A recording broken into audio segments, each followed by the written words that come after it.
Hey everybody, this is Alex Merced, and you're listening to another episode of Economics and Finance for Noobs. In this video, I want to talk about real estate and home buying. I just went through the experience of purchasing a home and just closed. My first time buying a home for myself. I've been through uh, the mortgage lending process times and assisting others with purchasing homes, but this was the first time of me purchasing a home for myself, so kind of a big moment. Um, it was pretty straightforward. I mean, it doesn't hurt that I've am familiar with many financial concepts and economic ideas over the years, so I was able to take advantage of that.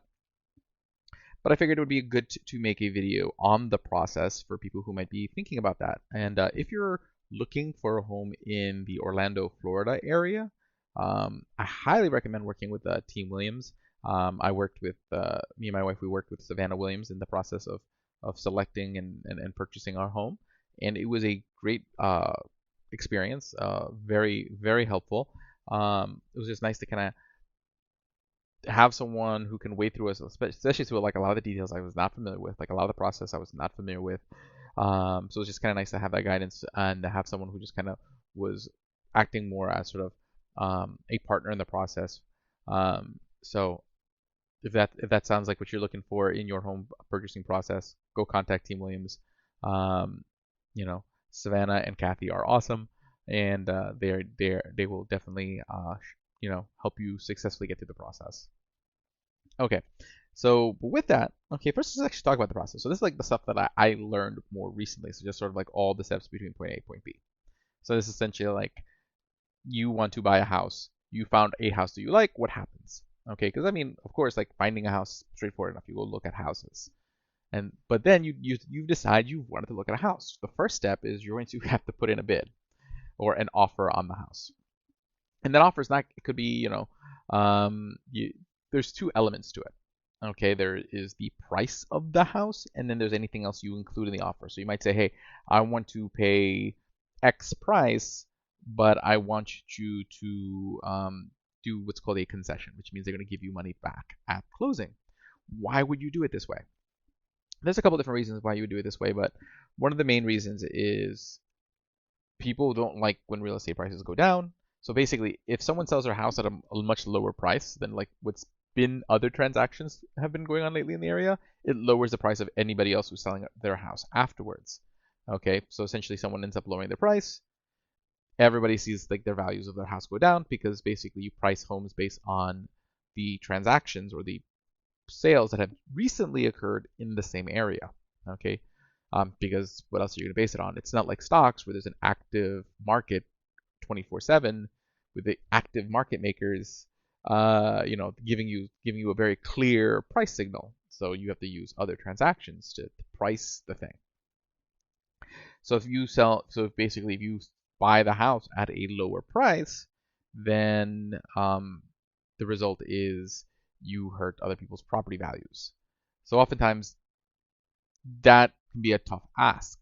Okay, so usually the way, basically when there is room to negotiate, another option is to ask for a concession. So the difference is you still buy the house at the higher price, but the seller gives you some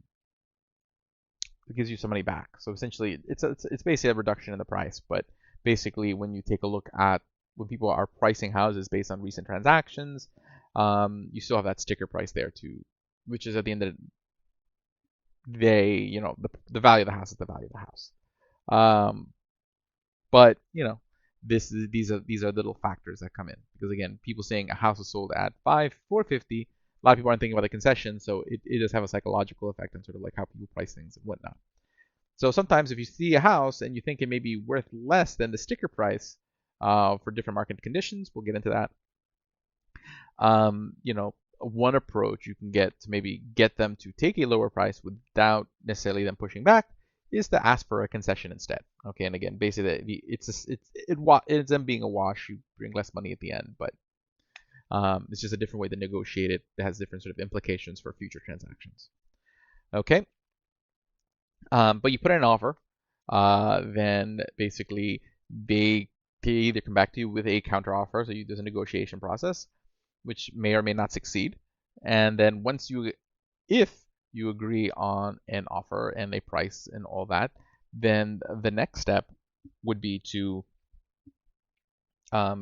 you end up what's called an inspection period. Okay, because again, there's a lot of things that can go wrong. So the idea is like if you're going into buying a house, and you're thinking, okay, hey, I'm gonna go buy a house today and move in next week. That's likely not to happen. I mean, if you're renting, that can happen. Like you can rent and then move into a place the following week.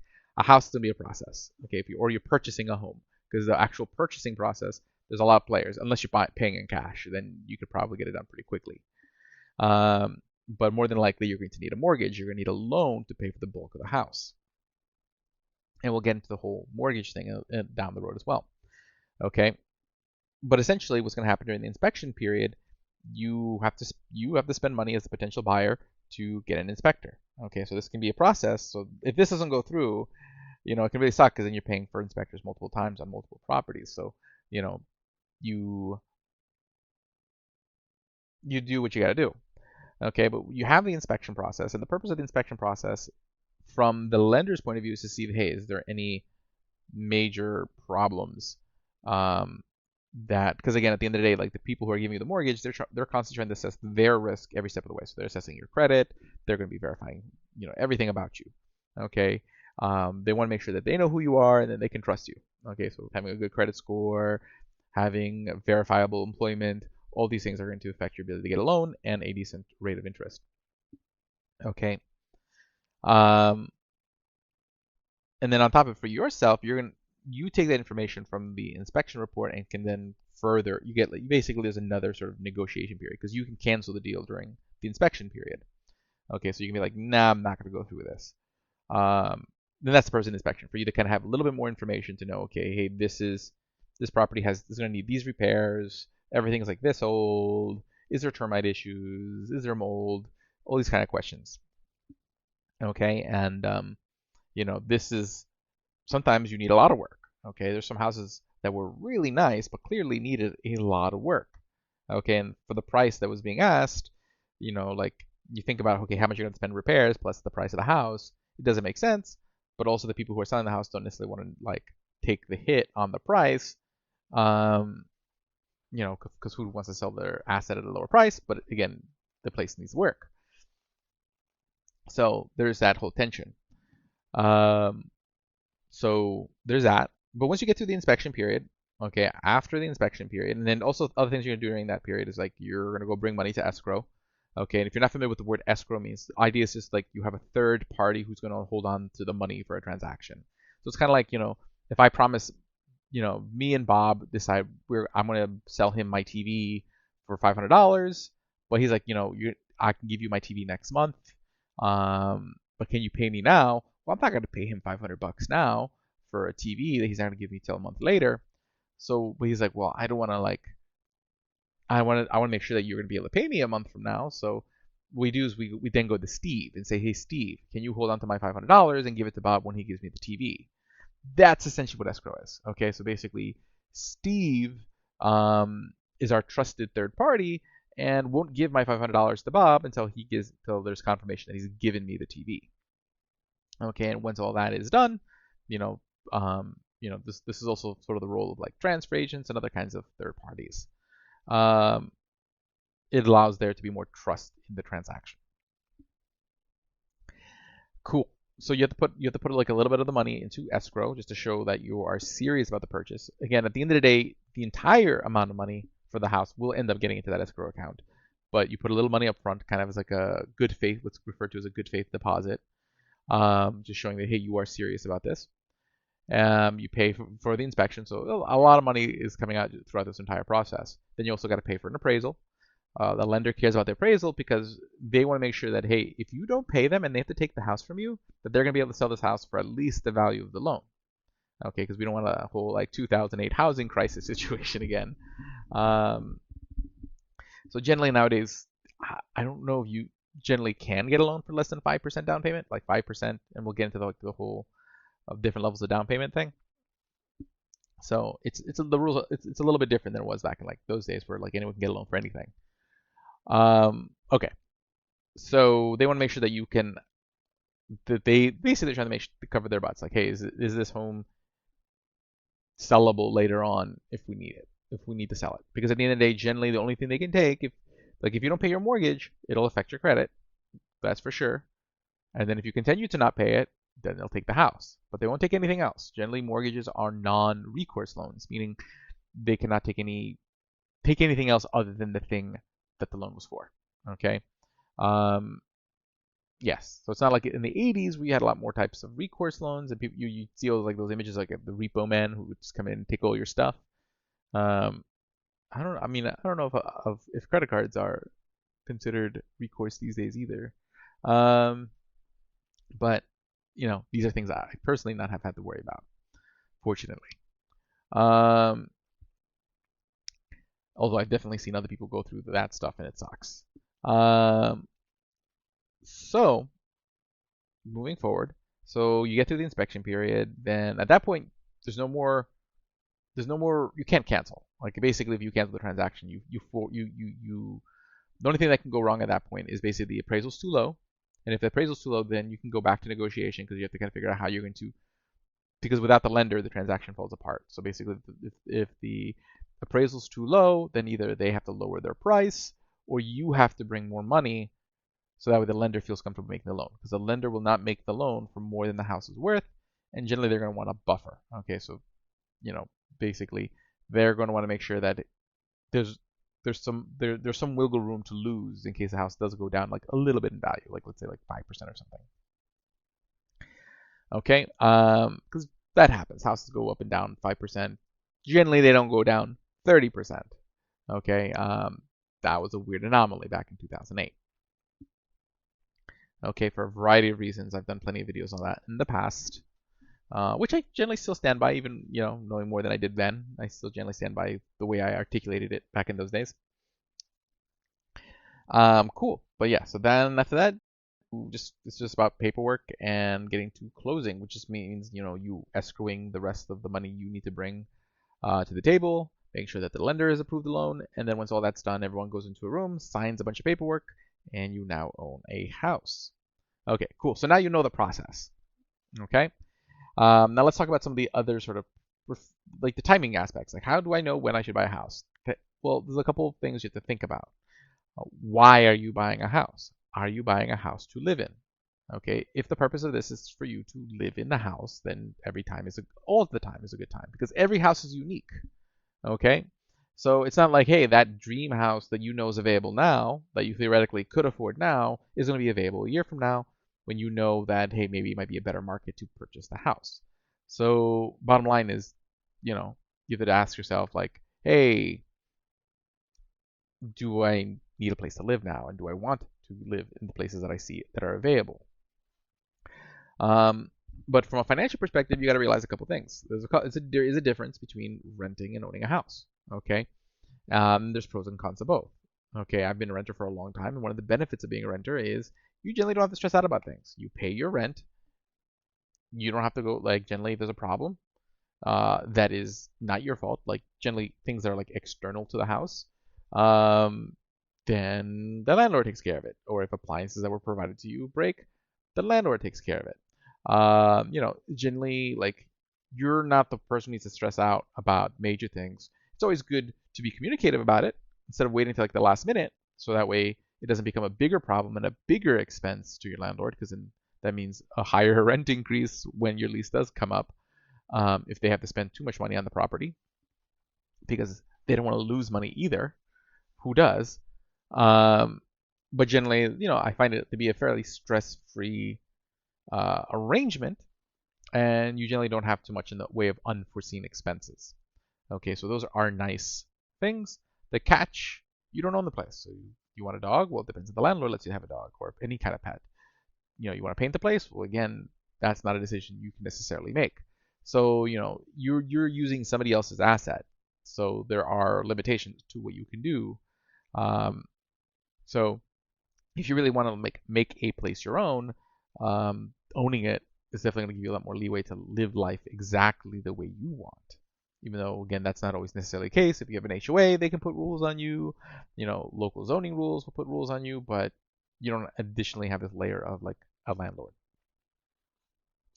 Okay. Now, pros and cons of Owning, well, you own it.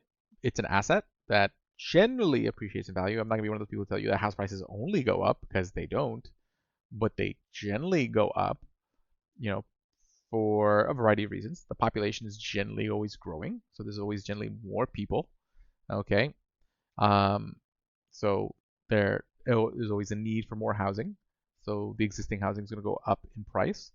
There's a lot of artificial barriers to creating more housing. So especially if you live somewhere like New York, where it's really hard for a developer to get the right approvals to develop new buildings, and then there's a lot of labor laws that make the labor to make those buildings really expensive. Then all those prices get factored in. All the costs of building get factored into the new houses, and then whether people can build factors whether there is new buildings. Okay, and if there isn't new buildings, and then the ones that do occasionally get made get really expensive, then prices are going to go up quite a bit. So if you've seen prices in San Francisco, New York, well, there you go. Okay, there's just a lot more people than there is places to live, and they're not really kind to letting people make new places to live. Okay, so the prices generally go up, and generally it eventually happens generally everywhere, because generally what happens is, you might have an area that no one really cares about. Eventually people move in there because surrounding areas have become nice but too expensive. So people move in there, the place gets nicer. People start getting involved in the community, and they start saying, well, you know what? I like this place. This is my home for the next 30 years. I don't want people building 5-story houses so that block my view of the lake or something. So you start seeing a sort of creep of zoning rules and ordinances and whatnot.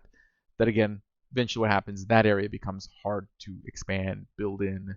Like eventually hits a peak, prices start going up quicker, and then again the next area then builds up. This is goes back to Ricardo's theory of rents. Essentially, prices go up, and then that gives an incentive for people to develop the cheaper thing, and then the cheaper thing goes up in price. So eventually everything kind of gets developed. It just comes in waves. Okay, um, you know, uh, you've probably seen how these things go.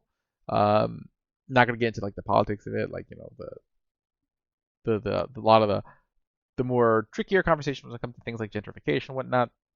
Not really the point of this particular episode. It's more talking about the economic and financial side of it. But point being is that you have an asset that's going to grow in value. Okay, so that's something you can borrow against. But on top of having an asset, you have a place to live in. The catch is you got to maintain it. Okay, something breaks, something gets damaged, it's on you. So there's a decent chance you're gonna have unforeseen expenses and probably end up spending a bit more than just that annual mortgage price. Okay, so you might end up spending more because when you buy the house, um, because chances are the person you're renting from probably bought the house 10, 15 years ago. So their monthly expense in owning the house is a lot less. So oftentimes your rent is more like a factor of market rates. So they're generating profits. So it's just a little bit less financial pressure there. Um, while the house you just bought, you're buying it at today's prices. Okay, so essentially, the cost that you were paying in rent, which was also going towards, replacing things in your house, well, now it's just mortgage. And now if you need to replace things in the house, that's an additional expense.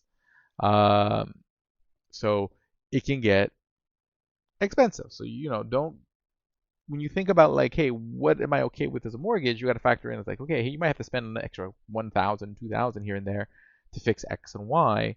What are you at what price are you comfortable with doing that? Okay, you got to kind of think about that ahead of time. Okay, so I definitely had a number.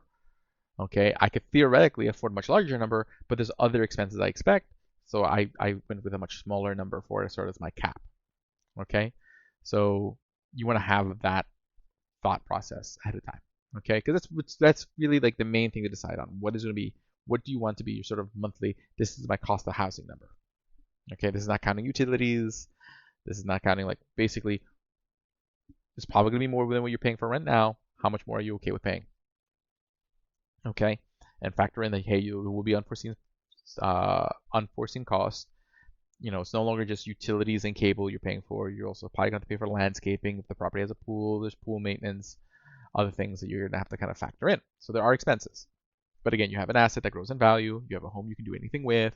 You can have any pet you want. Again, there are things that can end up limiting what you can do, but for the most part, you have a lot less limitations, a lot more autonomy in what you can do. And again, as that house grows in value, it can be then used as an asset to make other types of large investments. We'll talk about that as well. Okay, so that's the main way you think about it. At the end of the day, it's like, okay, because you have to pay for housing anyways. So, if you're paying $1,600 a mortgage or $1,600 a rent, it's the same thing. Not the same, no, not exactly the same thing, but you get the idea. Like, there's different pros and cons depending on what you're paying for. Now, aspects are like thinking about, okay, what kind of things can I do to find something that I can afford? Okay, there's three things that generally everybody wants. They want to be in proximity of cool things. Okay, they want a lot of space. Okay, and they want to live in a nice area. Okay, so think of these like sort of like the trio of main things. And when I say nice area, generally means good school district or better school district. Just a nicer neighborhood, less crime, okay, stuff like that. Okay. If you want all three of these things, generally you're going to be paying sort of the topper end of the market. Okay, so if you want something that is close to stuff in a nicer neighborhood, okay, and then has lots of space, it's going to be very, very expensive. Okay, so this is why it's good to kind of go in there and think about sort of what is your priority. Okay, because if you find that, hey, getting all three things is too expensive, but you're okay with living a little further away as long as you're in a nice neighborhood, okay, with a lot of space, then you can probably go far away enough to find something you can afford. Okay, if you really need to be close and want a lot of space, you can probably find a place you can afford, but it probably won't be in the nicest, safest neighborhood. Okay, if you really want if you really want a safe neighborhood that's close to things, but are okay with living in a tiny little space, okay, think about living in New York City, okay, you can probably find something you can afford.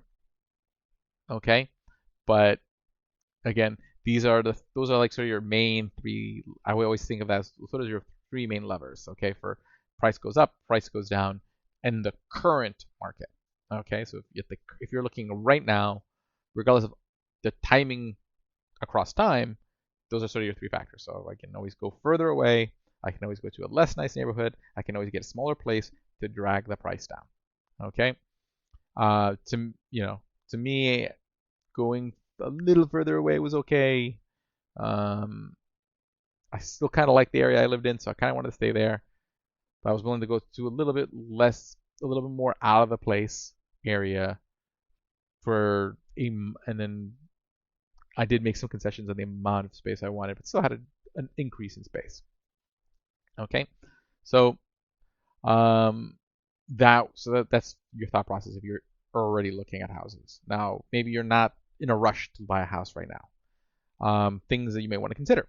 Okay, so one of the things a lot of people look at in natural behavior people is people always take a look at they want to buy as much house as they can, which is probably not the right attitude. You probably want to go in there thinking, what can I spend first? Okay, and then people see, well, interest rates. Think we'll see that interest rates go up, which makes a loan more expensive, and think, okay, maybe I should not buy now. I would disagree with that logic. There's always a reason to buy. If rates are low, you can get a cheap loan. Okay, so basically you're spending less on interest. But if interest rates are high, you're going to have a lot less buyers in the market, which means you're going to have a lot more room for negotiation. Okay, so you might end up getting a lower price. Okay, because generally prices and interest rates do move the opposite of each other. So if interest rates go up, prices go down. So for example, like here in Orlando, you oftentimes, when interest rates were a little bit lower, the market was really hot, and it probably will be hot again soon. Okay, and basically what would happen is that sure, you can get a cheap loan, but you oftentimes had to bid above market to get your offer accepted.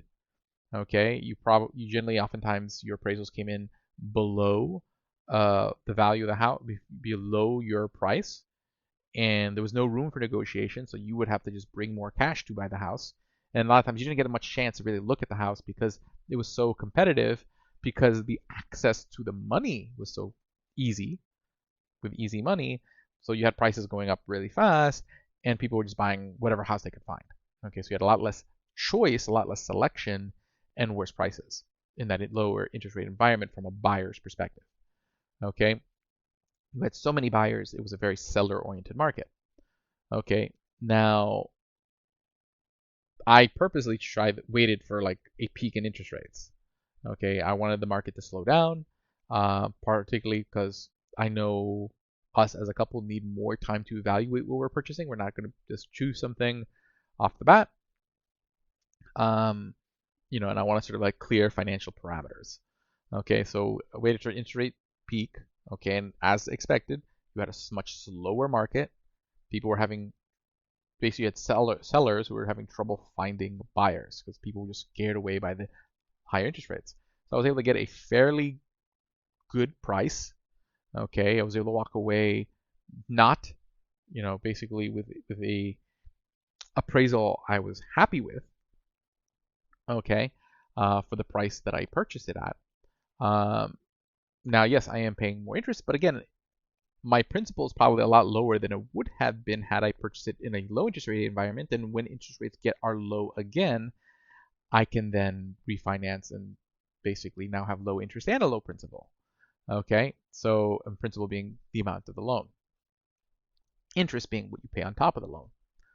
Okay, so there again, if there's a low interest rate environment, you have access to cash, so you might be able to buy theoretically you can buy more house than you can, but the problem is like just everyone can buy more house, so then everyone bids up the prices. So generally you kind of have to be pretty quick on that. Well, again, at the end of the day, it all washes out. Like if you're going to pay $1,600 a house for what you can afford, doesn't really end up changing because as interest rates go down, the prices go up. So the amount of money you save on the interest ends up just being factored into the principal. Okay, a lot of the time. Okay, but does that mean everyone should always just wait for interest rates to rise and buy it at high interest rates and wait for it to go low to refinance? Not necessarily, because again, you're going to have a lot more sellers in a hot market, so everyone's going to be anxious to sell their house. You're going to have a lot more options. That was one of the cons for me purchasing when it was limited options because a lot of sellers just decided to wait until the market got into better conditions. But again, I had a lot more room to negotiate. So again, there is no perfect time. It's just a matter of thinking through sort of what you want. Okay. Other things to consider is like the type of mortgage you get. Okay. You'll hear a lot of people talk about like basically mortgages. I mentioned recourse versus non-recourse. But when you get your interest rate, there's a couple things you can do as far as how you structure your mortgage. There are things like adjustable rate mortgages, which are generally very dangerous. Okay. Like it makes sense during a higher rate environment like we are in now, because the idea would be like, okay, because generally the idea with an adjustable rate mortgage is that you're more likely to be able to afford that mortgage because the rate adjusts. And if the rate adjusts down and your credit's good enough, you can then lock in a decent rate in a couple of years when it lowers when you have better credit. Okay, and that's fine. But still dangerous because who knows, rates might go up and then you get readjusted at a higher rate and yet suddenly you see an increase in your mortgage. That's what happened to a lot of people back in 2008. People kept expecting rates to go down. People kept getting adjustable rate mortgages. Interest rates turned into the other direction, wiped out a bunch of people. Okay. There's also things you can do such as what's called a buy down. Okay, so this is where, remember I mentioned basically you can negotiate a concession from the sellers we mentioned earlier, so they give you some money at the end, and that money can then be applied towards the loan. So essentially you're just prepaying some of the interest on the loan that gives you sort of a temporary lower monthly payment. Okay, and that's essentially what it is, which can be worth it, especially like depending on what you are trying to do. Again, I mean, I know for myself, part of some of the things with the way I arranged my loan was I wanted a very sort of clear sort of what I'm going to be paying every month. To me, being below sort of my target number and having sort of a number that has some wiggle room to go up, because what you pay every month will go up, you know, unless you make some extra payments towards the beginning, because what's going to happen is that property taxes will go up. Property taxes are going to be part of what you pay. So even though you have a fixed price for your house for now, it still goes up because property taxes go up. Property taxes go up for two reasons. One, they may have raised the actual rate of taxation, referred to as the millage rate, or the rate has not changed, but the value of your house has gone up, and now you're being taxed on a higher value of your house. So bottom line, generally, if your taxes aren't going up on your house, then your house isn't going up in value, and that's not necessarily a good thing either. So you have to kind of, know, hey, your cost of living is going to go up regardless of whether you buy, you rent, whatnot. But the benefit of owning, especially if you make a smart decision in the house that you buy, as far as what repairs are needed and maintain it well, and you think about, hey, what is the trajectory of where you're living? So again, you don't necessarily to go buy a house in the nicest, most in-demand place, but buy a house in the place that's next to that place, because that's going to become the future hot spot. Okay, when you do that, you're going to have a lot of upside. Okay, it's kind of like people who bought properties in Bushwick back over there in Brooklyn when everyone wanted to live in Williamsburg. Now Bushwick is super nice and a very desirable place to live, because again, it goes back to that whole Ricardo theory of rents thing. So, if you play it smart, it's a good investment that'll grow over time. And again, that equity in the house can be used. You can borrow against generally, and then the benefit, which again, you don't go rush to borrow against equity in your house. But let's say, hey, later on your kid needs to go to college, that's there, or you have emergency repairs, or you want to buy another house. Okay, you can borrow. You don't have to sell your house. You can borrow against your existing house. So that way, basically, all the money for the transaction is just money on the first house. You're not out of pocket on your second house.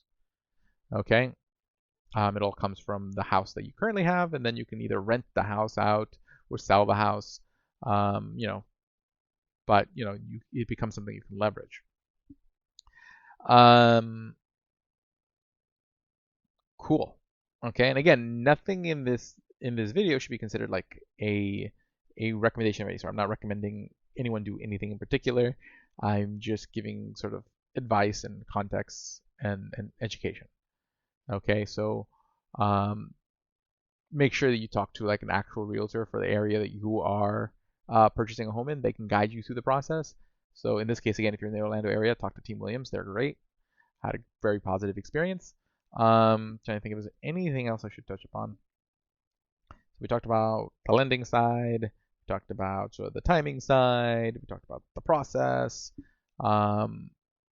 And then I'm sure there's other stuff I mentioned that I wanted to get into, but it's escaping me now.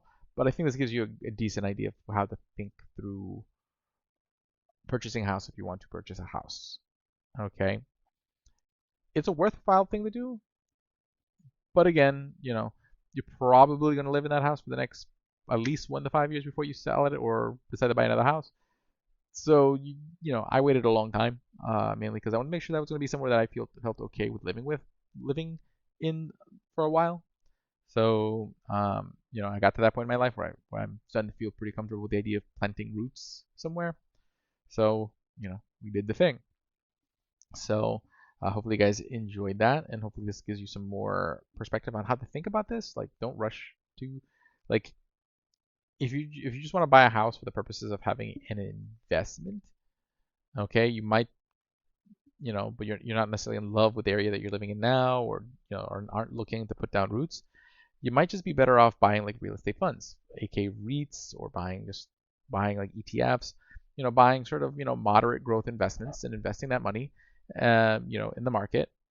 Again, think index funds, think REITs, which are like buckets of real estate that you can generate dividends from.